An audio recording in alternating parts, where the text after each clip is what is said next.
I'm going to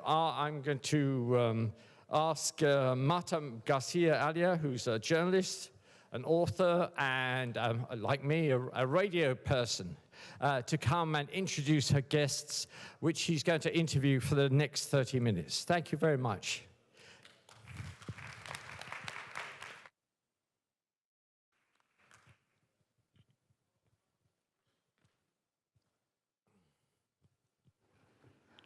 Well, thank you very much, everybody.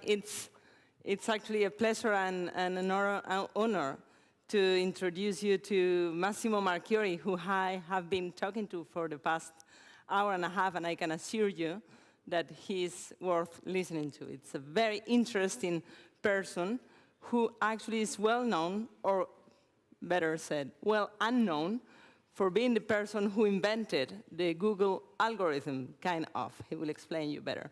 But he actually didn't take the job at Google because he didn't see the interest in becoming a millionaire back those days. So I'm sure you really want to know more about this professor from the University of Padua, who actually enjoy more researching mathematics than becoming a millionaire. So please welcome him.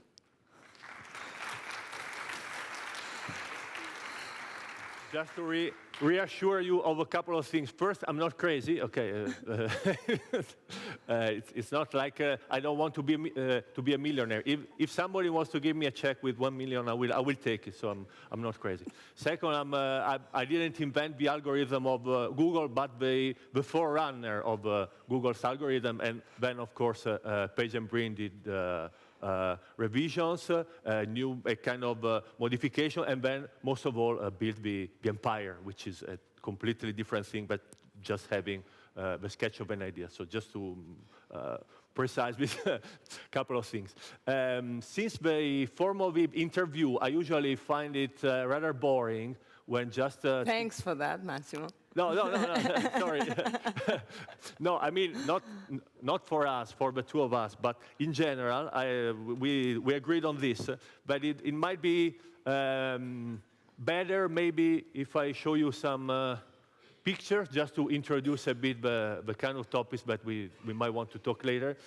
I'll just try to be quick, not to eat up too much interview time, and then, of course, we can digress on that and go on. And if we have some time for question and answer, we will do it. Okay. What do we talk in 5-10 minutes? Just introduction to warm up things. Okay. Yes, we might talk about what you usually know or expect to be told. Like, yes, this is the great era of mobile. Yes, we have sensor. Yes, we have RFIDs. Yes, we have blockchain. Magic word, okay, yes. But probably you saw it already in many other presentations, and it's not what you want to hear. So I'm trying to give you a different perspective, okay. Things that are maybe higher or different level, but also pertain to tourism, because I think that tourism is just an instance of bigger problems, okay, that we have, which is to understand how people behave. And the moment we go to higher perspectives, maybe we can get better solutions also for tourism, which are more interesting, because you don't use both solutions only for tourism. So, for instance, how design impact our society. These are a couple of pictures that I took from my hotel room.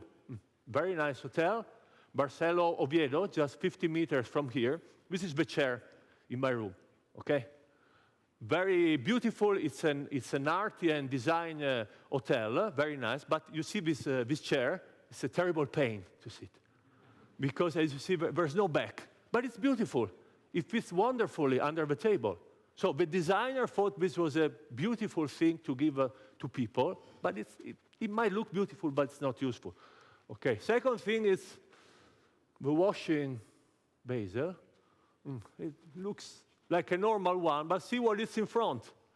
Okay. So between you and washing hands, or other things, I don't know, up to you. No, but you have this thing in the middle between you and the washing basin. I'm big, but I can assure you, yes, it's beautiful design, apparently, yet it's not what people are expecting. Okay, so this is just an example 50 meters from here. So people behave in strange ways, in very different and strange ways. And our main purpose, even when we deal with tourism, is to understand people. That's the real challenge that we are facing, okay? Since we were talking about bathroom things, I'm going to go on with this other example, because as crazy as it might seem, there are people studying behavior of humans within toilets. Yes, and just to show you that there is a big difference between technology, okay, what we might be talking, RFIDs, Bluetooth pods, okay, sensors, blockchain, whatever, and reality. Two sides of the same coin, but are very different to each other. So the technological approach to the maintenance of a toilet, it's a very well-known thing. You know, if you handle a toilet by yourself, you know that the worst thing that can ever happen is to be without toilet paper. But the real disaster case in toilet management.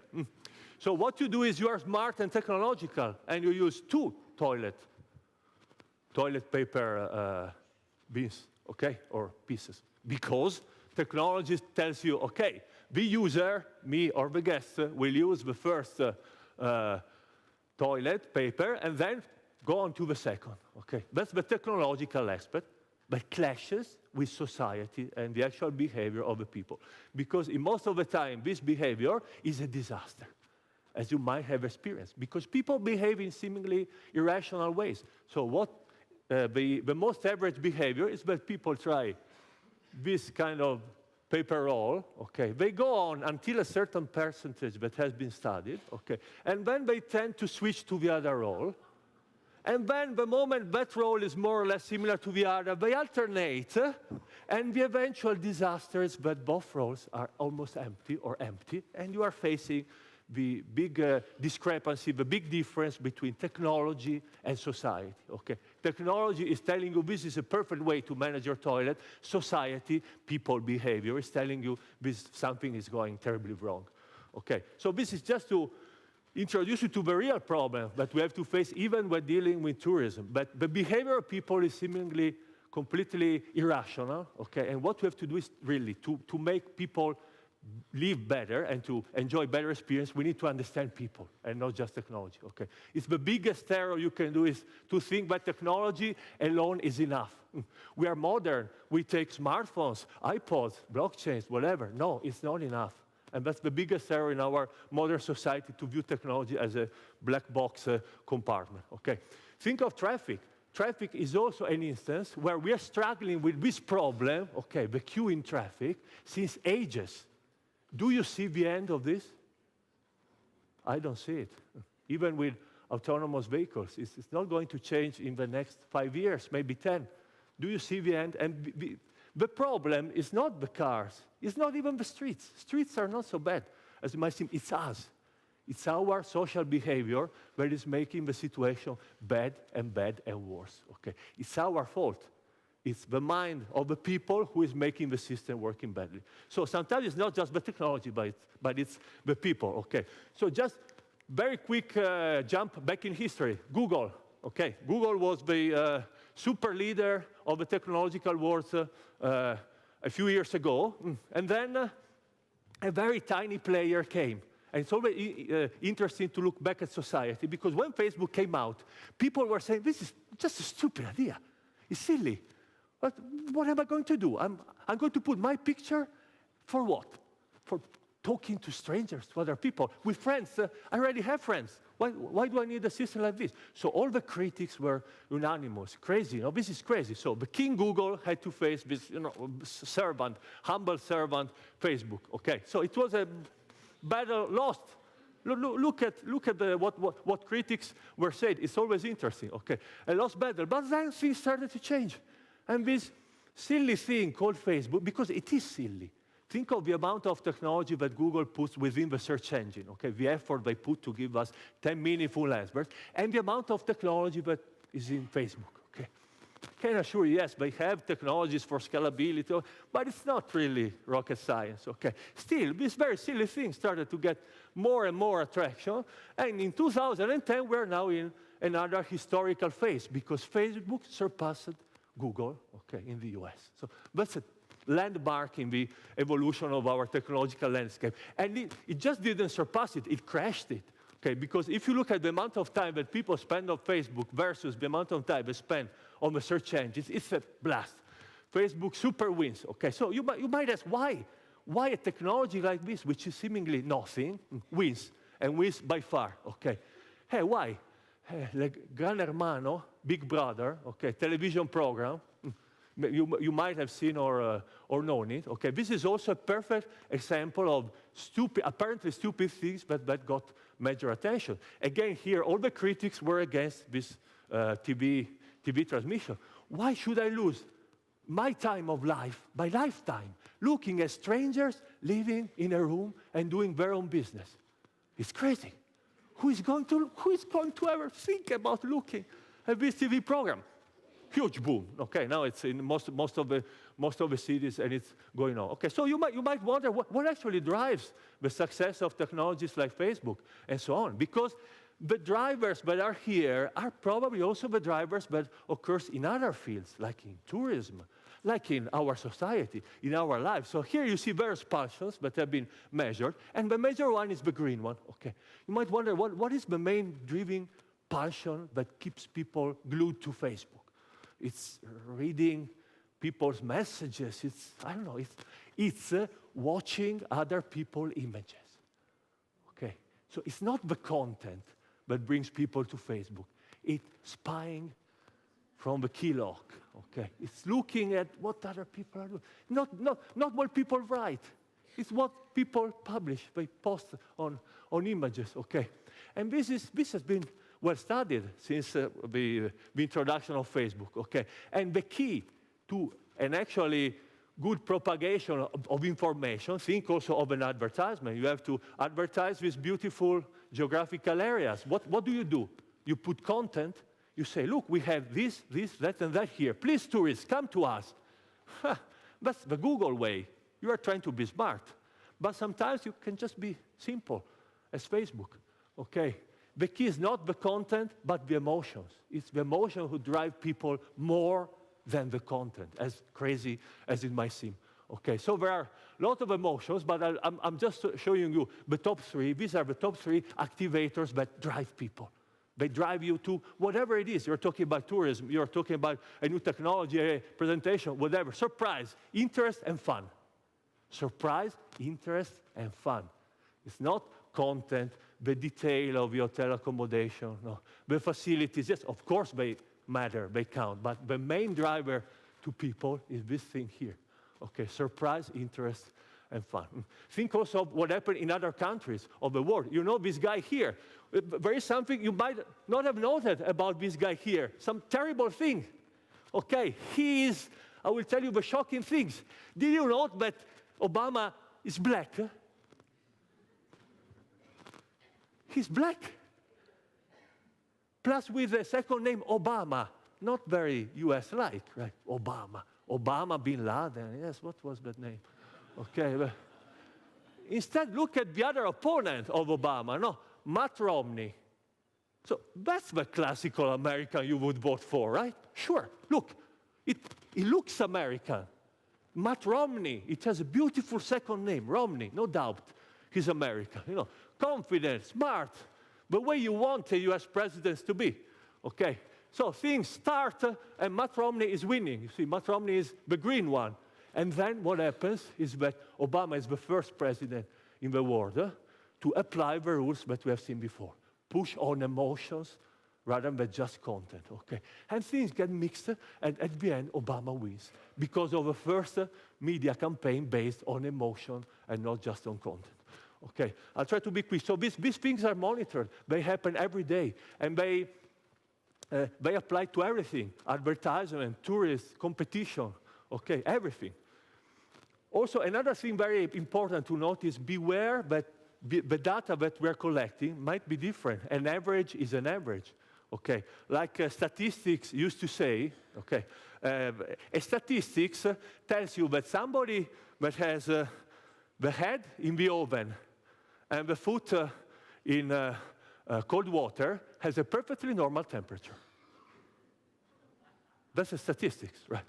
So beware of the data that we're collecting. It's true that we're collecting more and more data, but there are diversity. We are all grown up here, so I will just be quick and try to finish, not to eat up too much time, to show you some pornography slides.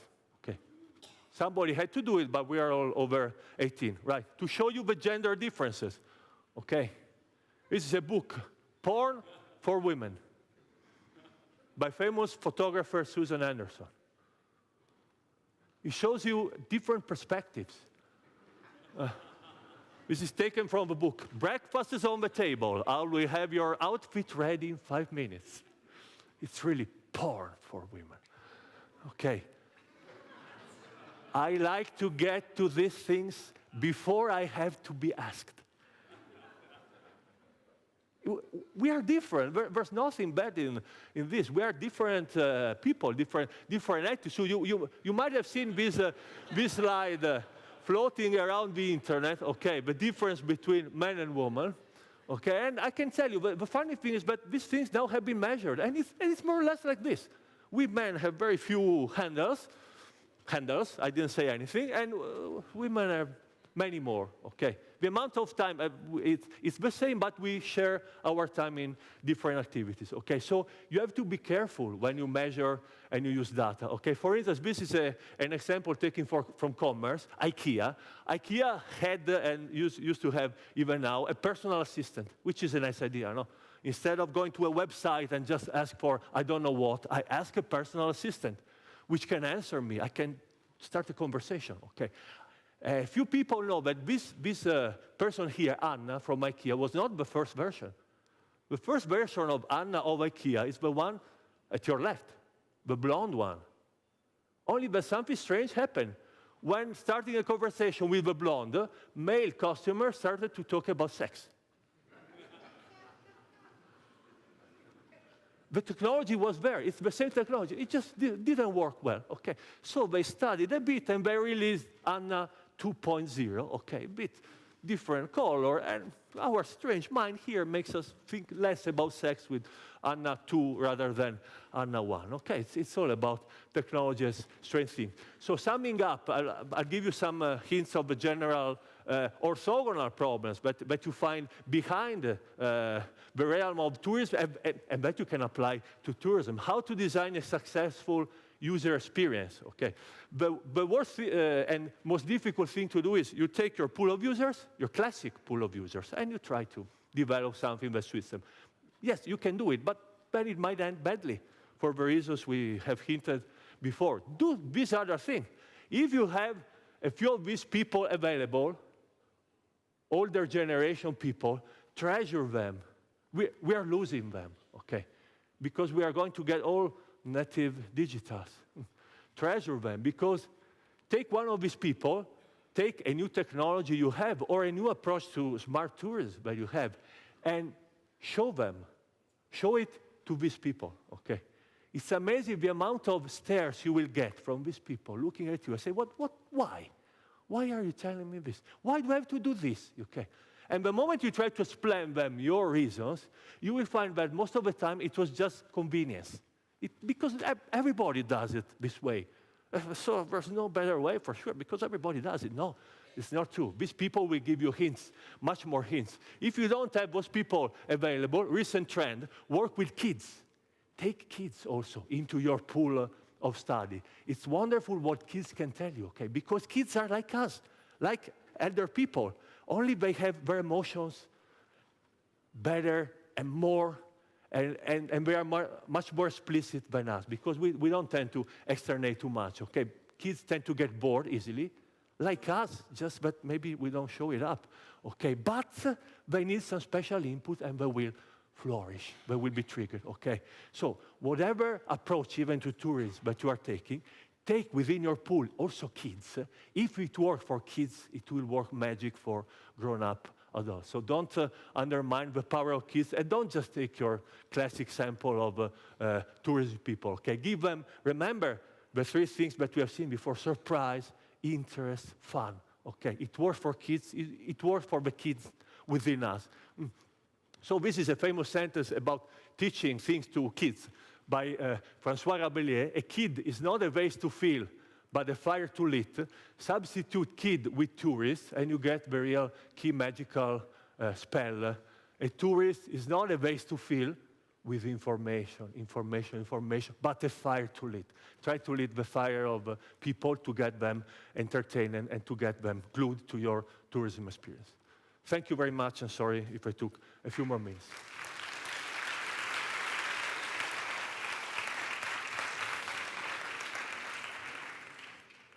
I told you that it was going to be fascinating listening to him. I'm sure I was right, because I could see your faces while Massimo was speaking. And I have very few questions. We don't have the time for a long interview. And we'll also have the opportunity to listen to your questions, so start thinking, what would you ask to a very, very smart mathematician who really knows how the internet works and how this technological and digital world that is changing our lives is going on. But I wanted you to come back with me to the past, traveling to the 90s. How fascinating decade. It was when you developed hypersearch, when Google did not exist yet. And how was the internet back then? Because I know that there were many experts like you in the internet who actually were defending back those days that the internet will never be safe enough to buy stuff. Online commerce was still not going on. That perhaps we would never use it in a commercial way. How was that internet in the early days, and what were the main mistakes the experts made? Yeah, it's a very good question, because it pertains to our present. No, the biggest the huge advantage we have over our predecessors is that we can learn from their mistakes, but we don't do it usually, because it's a pain to look back at history. You know, who looks back in history? You know, if we have our presence, we have smartphone sensors. I also work on smartphone and sensor, yes, but look at the past. What's happened? Okay, I can tell you the past. Search engine. The first search engines come out, and the reaction is like the big hermano, the big brother. It's crazy.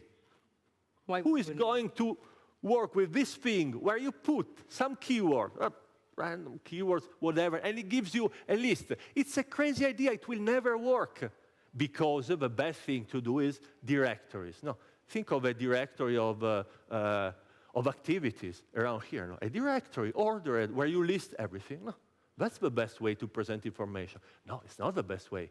It's maybe the most ordered way, you know, because a search engine, it's a strange concept if you think about it. There's a line. No, you put some keyword, and it gives you its best guess. 10 best guesses. It's better a directory, you know, where I can list everything in order. I can walk and jump, navigate, because they were missing the big picture. But also with the internet, no? A lot of people were missing. When the web came out, few people know that the invention of the web was rejected at the annual conference of new technologies for the internet. It was rejected. And the motivation was, it's just too simple. It's because what is the web? You know, it's a page. You click, you go to another page. It's just too simple. Huge error, because we're talking just about technology. So technology might be simple or difficult, but what really matters is the other side of the coin, the interaction to people. Because it's only with people that technology lives. No, it doesn't make it. It's such a stupid idea to say, no, but it should be obvious. You cannot build technology without factoring people, okay? But that's precisely what happened even in the 90s, okay? When people were looking at this search engine, they say, no, the best way is the other one, is the directory. No, the web is just too stupid. No, I have a page, I click, and I go to another page. What's the big fuss about it? Okay, well, I have already the internet, I have other protocols. Okay, no, you have to factor in the people, because the real point about the people, okay, it's one of the key that defines our behavior, which also explain, oh, sorry, not that slide, but similar, it would also explain the strange behavior with toilet paper, for instance, that we have seen. Other strange behavior, if you have a remote in your hand, okay, you can study how people act with the remote. If I have to pass from channel 19 to channel 11, what would you do? No, you would press 1-1, probably. No, it's not what most people will do. They press channel -1, -1. minus 1, minus 1, minus 1, minus 1. Because that's how we are, you know. We are bringing our heritage of minimizing short-term energy.